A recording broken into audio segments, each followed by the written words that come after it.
Hello. How you doing? Do you want to come here? Come on. Okay.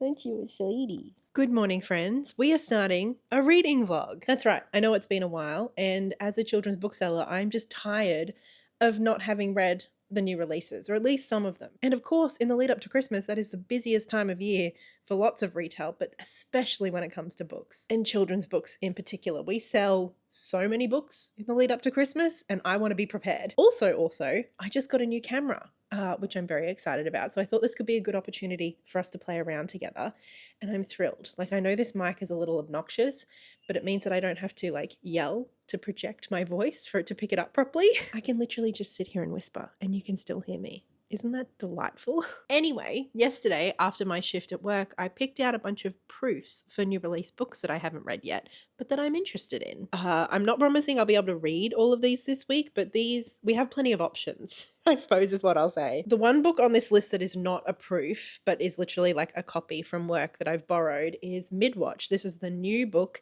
the new series, I think, from Judith Russell. And I mean, look how fun this cover looks. You might remember that not too long ago, I actually did read a book by Judith Russell that I was convinced I was going to love.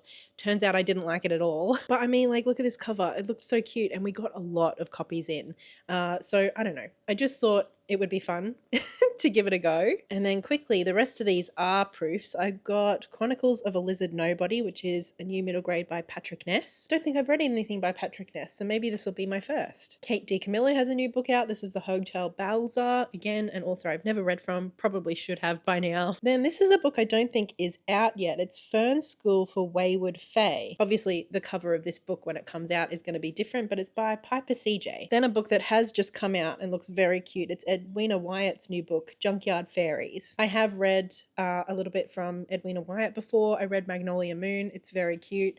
And this one seems adorable. And then probably the book out of all of these that's been out for the longest, but I was still interested, and we had a proof copy, is Yarn Quest, The Search for the Story Realm. And this is the first in a new series. This is more junior fiction. Then we have Brave Paw by Lily Wilkinson. This looks very cute, very fun. Again, more junior fiction, but it's like an adventure kind of thing. Then Richard Ayoade has a new book out. I don't know if you know, he writes children's books. I mean, a lot of, especially British comedians, seem to be writing children's books these days. This one seems really interesting. It's the Fairy Tale Fan Club. This seems like it could be fun. So we have plenty of reading to be getting on with this week, and I'm really hopeful that at the end of this week, I will have at least a handful of middle fiction, junior fiction books that I can confidently and happily hand sell and recommend in the lead up to our busy period over Christmas. Let the week of middle grade mayhem commence.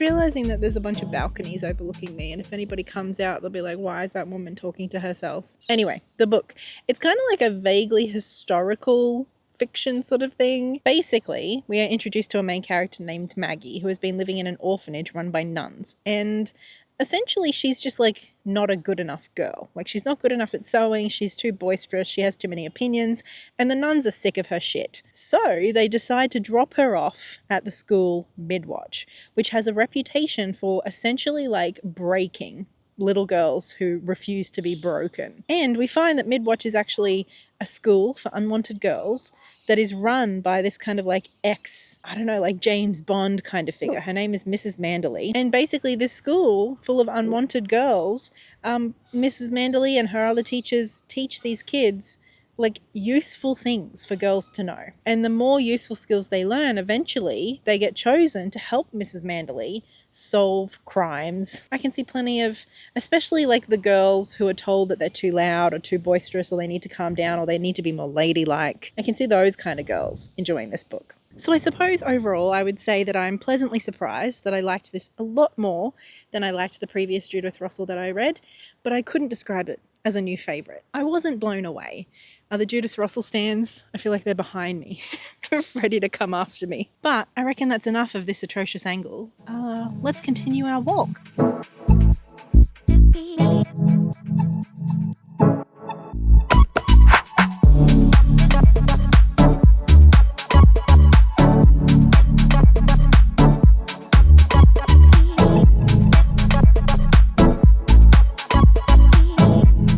out on a little errands run this morning, and I am just the taxi. We had to pick up some medication for Ollie, and Blair had to pick up some more coffee beans. Last night, though, I did actually finish another book. Are you kidding me? I feel like I'm doing so well. I mean, to be fair, it was a very short read, but it was funny. I read the Fairy Tale Fan Club by Richard Ayoade. And essentially this book is written from the perspective of the head of the Fairy Tale Fan Club. His name is C.C. Sicily. And basically he gets a bunch of letters from other fairy tale fans. And when he feels like the letters are important or the questions are pertinent, he forwards them on to the appropriate fairy tale character. And this is a book of them responding to these letters. So we get a letter from the Big Bad Wolf, we get a letter from Sleeping Beauty, we just get a letter from a whole bunch of people answering the questions we've always had, or just some silly questions too. It's just a really good time. I would not call this a great book, but I laughed out loud several times. And the illustrations and the production and the presentation of it too is just lovely. I can see this book making a really great present for 7, 8, 9, 10-year-olds for Christmas. So 24 hours in and 2 books down, we are off to a rollicking start. Holly is keeping an eye out for Blair. She loves being in the car ever since I don't know if you can see, she's got a high chair basically, so she can see out the window. So she loves being in the car now, but she does not like it when she's left in the car. Is that Blair, honey?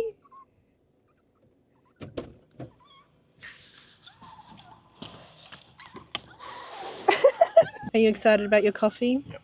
I need caffeine. Okay, we're going to head home now and I'll get to more reading. Honey, come here.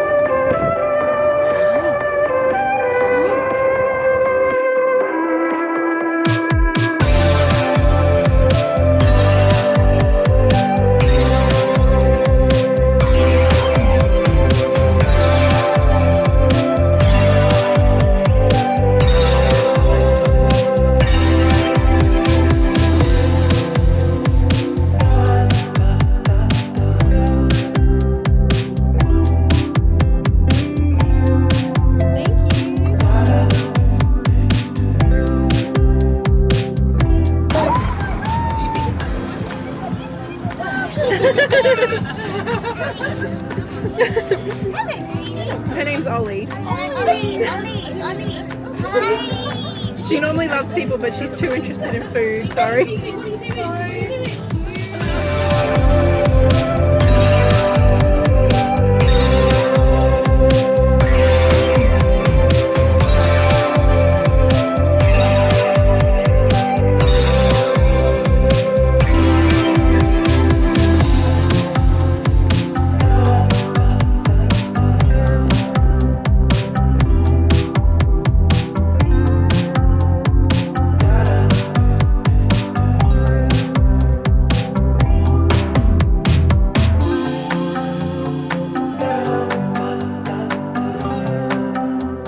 Again, friends, can you believe I have read not 1 but 2 books since last time I checked in with you? Now, to be fair, it has been a couple of days. Blair and I had a lovely weekend, didn't we, Ollie? On Saturday we had a lie-in, and then we went bird watching, and then yesterday on Sunday we went into Footscray for brunch at our favourite place, Rudimentary, and it was just really lovely weather. It was a great weekend. I feel all warm and fuzzy at how nice my weekend was. And then of course over the weekend I did some reading and I finished 2 books. The first book that I read and finished is Patrick Ness's new book, Chronicles of a Lizard Nobody. And it's going to be a hard one for me to talk about because there were elements of it that I adored. I literally cried while reading this book, which usually would bode quite well for a book sitting high in my estimation. However, there were elements of this book that were just absurd, and not in a way that I felt was well done, that was particularly funny. It was just what? That's the best way I can, literally, what? Let me tell you about it though. Basically, we are introduced to Zeke, who is a monitor lizard. And at the beginning of the book, he goes to a school full of all different animals. And he's asked by their principal, who's a wombat, to be the new hall monitor. And Zeke's like, are you asking me to be the hall monitor because I'm a monitor lizard? So it was kind of sort of funny, I guess, but it's not really the point of the book. Basically, there is a pelican, Pelicanassus, who's the bully of the school. And because Zeke is kind of getting big, he's growing into himself, and he's a pretty solid lizard, I don't know, Pelicanesus is like threatened by him, so he decides to pick on Zeke. So that is the first thread throughout the book. There's two more. The second, which was literally my favorite part of the book, we learn that Zeke's father has passed away, and we're literally introduced to a black dog character, like this black dog that follows his mum around. And obviously, this is the element of the book that literally made me cry. The third element, though, is where it just gets a little bit wacky. Basically, Zeke has France, the country France, on his knee. And it's like literally the country France is like miniature on his knee. So like if you go to France, you like magically get miniatured and transported to Zeke's knee. It's one of those things that feels like it's trying to be like so wacky that it's funny, but I don't think it really worked. On top of that, it was also just like the tone overall when we're introduced to, on one hand, France being on Zeke's knee, and then we're also dealing with like very severe depression and vague spoilers, but there's kind of like an implied suicide attempt. It was just a little bit all over the place. And I'm not saying that books that deal with hard topics can't be fun. I just don't think that this balanced it very well. Now on to a book that I absolutely adored. This is Kate DiCamillo's The Hotel Balzar, which is apparently one of the stories in her Norendi Tales. You don't have to read the other books. I've never read a Kate DiCamillo book. They're not a series. It's just like different stories in the same world. In this story, we're introduced to a little girl named Marta, and she is the daughter of the cleaner at the Hotel Balzar. We find out pretty early on that Marta's father like left to go to the war, and like they haven't heard from him or seen him since. And then one day there's a new guest at the hotel, and she's this old lady who demands to be called the Countess and has this big parrot on her shoulder, and she notices Marta and tells Marta to come to her room to hear a story. And the Countess soon tells her that there's 7 different stories, and where like this book is basically us hearing these stories, and we quickly realize that they're all interconnected, and Marta starts to like see meaning in them relating to her own life and to her father. It feels very fairy tale-esque, both the stories themselves, but then just like the whole book. And it just, oh, there was something about it, man. The writing is wistful and beautiful, and it just sort of has that kind of like classic fairy tale sort of feel, and I just loved it. I ate it up. This morning though, I am heading off to see my mum. We're just gonna have brunch together, I think, just like a morning tea, coffee kind of catch up. Haven't seen her in a little while, and I know you haven't seen much of her lately either, so let's go.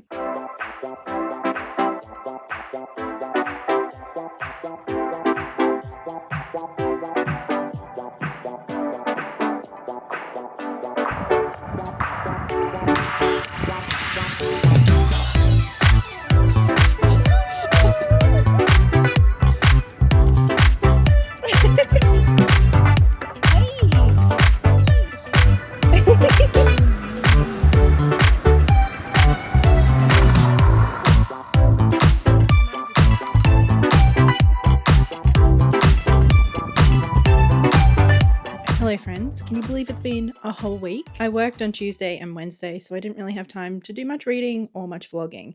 But I need to tell you about one of the best experiences I have had as a bookseller. Some of you might remember Buri Monty Pryor's book, Maybe Tomorrow. I have recommended this book so many times over the years. I read this, I think it was in 2017, might have been in 2018, when I was at uni and I took a class. I can't remember the exact name, but it was something about like the history of Aboriginal resistance, run by the one and only Gary Foley. And in that class, we read Buri Monty Pryor's memoir, Maybe Tomorrow. And the class, along with this book, the whole experience just meant so much to me. It's one of those things that's a real touchstone in my own personal journey and in my political journey too. Anyway, I'm sure you can see where this is going. An Aboriginal man walked into the shop and he looked a little bit familiar, but like it has been almost 20 years since the publication of this book. Anyway, he asked if we had Story Doctors in, which is a picture book by Buri Monty Pryor. And of course we did, but I sort of looked at him and went, "Are you who I think you are?" And he just had this little cheeky grin. And then we just got chatting, didn't we? I told him about having read Maybe Tomorrow several years ago in Gary Foley's class and just how much it meant to me. And so we got chatting about Gary Foley, we got chatting about his book. At one point he said to me, "You look like someone who enjoys stories. Do you want to hear a few?" And we just yarned. He told me a story about a woman who named her son after him. He told me another story about like the situation around writing the Story Doctors. It was honestly just beyond delightful. They say don't meet your heroes, and I guess if one of your heroes is Buri Monty Pryor, absolutely meet him. He's incredible. He gave me a hug and he asked if he could take a little selfie with me. So he pulls out his iPad and he's taking a selfie of us together. I don't know. We were chatting for about 20 minutes and it just was one of the highlights of my year, the highlights of my time as a bookseller. It was something so, so special. And so I know I've done it before, but I just wanted to take this opportunity to remind you of this amazing book by Burri Monty Pryor. It's a very honest book about how colonialism never ended in Australia and the racism that Aboriginal people in particular face here. And it deals explicitly with all of the topics you would expect it to. And yet Burri has such and I've said this long ago after reading this book, but I can confirm it's true now. Burri has such like a gentle, gracious, funny kind of spirit to him. And this book feels like you're just chatting with him. And throughout, even in those harder moments, he just has such a way of holding compassion and empathy and gentleness for himself, for the reader, for everyone involved. And despite being really vulnerable with his own sharing of grief and anger, there's also just so much hope and optimism in his tone as well. It's one of those just kind of brilliant books that could only have been done by a truly brilliant storyteller. And while I absolutely recommend this for adults, and indeed I've bought several copies over the years for friends and family, it's also one of those books that is accessible and appropriate for teens. So anyway, a very special moment for me, and I haven't recommended this book in, I don't know, maybe 6 months. So I thought it was overdue, as I do tend to talk about it at least a couple of times a year on this channel ever since I read it. It means that much to me. And yeah, that moment was just really, really special. And I wanted to share it with you. Now, let's chat about how we went in this video with the aim of getting through a few books that I can recommend and hand sell at work. For someone who's been in a reading slump for 6 months, this was a huge achievement. And as I mentioned, I've already been at work the last couple of days. And 4 books might not sound like a lot in terms of like recommending and stuff, but these came in clutch. And I already can feel myself just feeling a lot more in touch with like the new releases and being able to talk about them and all of that good stuff, which means a lot to me and obviously helps me do my job better. I did just want to say that obviously throughout the video, I found some books that I really liked. I found one book that I loved. I read some books that weren't necessarily my favorite. And I think talking about children's books as a children's bookseller with my own YouTube channel can be a little bit tricky sometimes, because obviously I was like a little bit negative, critical of some of these books from my own perspective as a reader, because I am both a reader and a bookseller. All of these books are books I would happily recommend. They're all books that I can absolutely see an audience for, and I know that other people will love. Even Chronicles of a Lizard Nobody, which was definitely my least favorite book of the video. In the 2 days that I've been at work, I've already recommended it, and I feel like the kids that I suggested it to are gonna love it. In this video, at least, I was definitely like keeping in mind readers that I would like to recommend these books to, but I was telling you my personal thoughts and feelings about how I, as a reader, experienced these books. Just in case, you pop into the shop and you catch me recommending a book that I've said that I don't like. There are definitely books that I read that I think are problematic, or that I don't think are great books or whatever, and I wouldn't be proud to recommend them. There are certainly books like that I have read over the years. None of these books fall into that category. I definitely think some are better than others, and I definitely enjoyed some more than others, but I think they're all good books. They all achieve at least elements of what they're trying to achieve, and I think there is a reader out there who will love each and every one. Anyway, that is the end of our week. Thank you so much for spending the last 7 days with me. I really enjoyed this, and I've kind of missed vlogging, so I think we'll have to do it again soon. I'd love to hear if you read any of these books, or just let me know what you are reading at the moment. And as always, a big thank you goes to my wonderful patrons over on Patreon, and especially big thank you to Livia, Lynette Brown, and Marie. And thank you for spending this time with me. I will see you again soon. Until then, happy reading. Bye.